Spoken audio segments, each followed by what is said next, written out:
Vamos conversar um pouquinho sobre questões ambientais, sobre protocolos e conferências.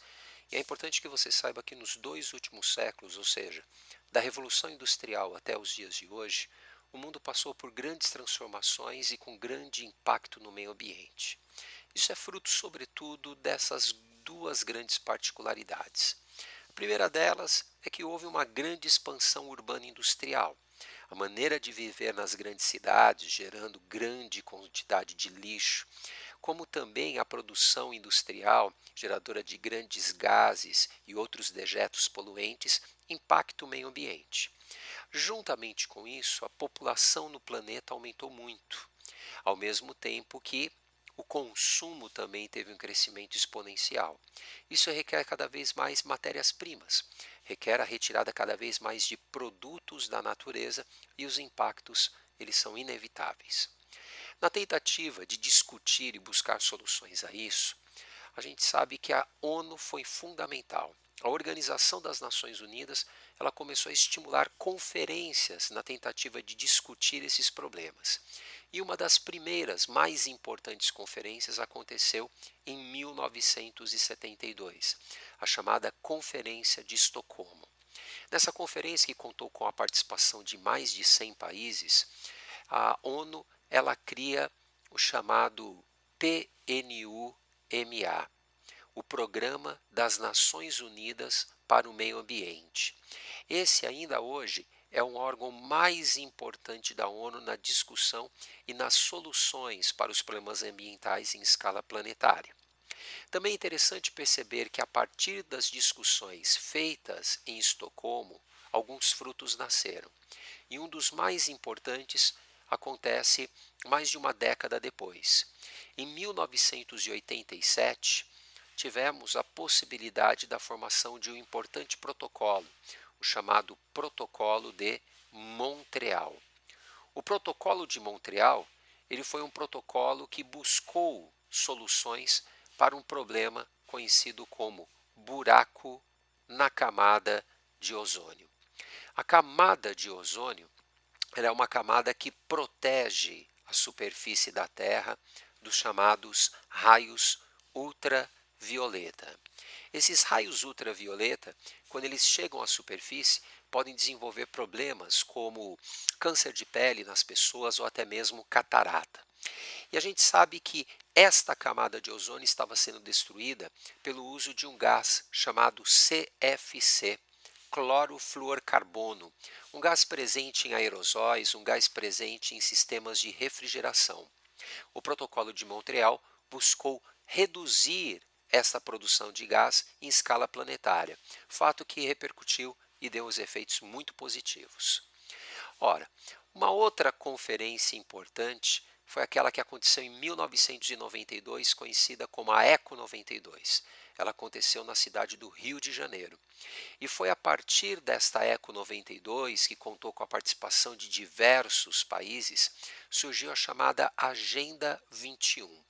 A Agenda 21 são objetivos a serem alcançados por todos os países de forma coletiva para que o século 21 seja um século mais equilibrado do ponto de vista ambiental. E a partir das discussões feitas na Eco 92, também tivemos um outro fruto importante. Em 1997, essas discussões frutificaram no chamado Protocolo de Kyoto. Kyoto é uma cidade japonesa, onde vários países discutiram a possibilidade de combater um problema chamado aquecimento global. Vamos conversar um pouquinho mais sobre esse protocolo de Kyoto. Saiba que o protocolo de Kyoto ele tem como principal objetivo fazer a redução dos chamados gases estufa. Gases que na atmosfera colaboram para o aumento da temperatura média. O dióxido de carbono, o óxido nitroso ou até mesmo o gás chamado de metano são alguns dos exemplos mais notórios de gases estufa. E sabemos que esse aumento da temperatura média no planeta pode gerar grandes catástrofes ambientais, grandes impactos na vegetação e na qualidade de vida das pessoas.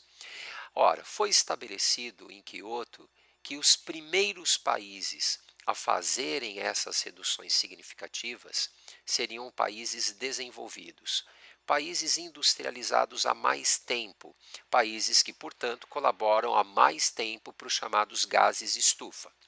E, evidentemente, são aqueles países que confirmaram, que ratificaram esse protocolo. Existe uma grande ausência. Os Estados Unidos da América do Norte, eles não ratificaram esse protocolo. Então, é um país que não concordou com a redução dessas emissões, alegando que isso causaria grandes impactos à sua economia.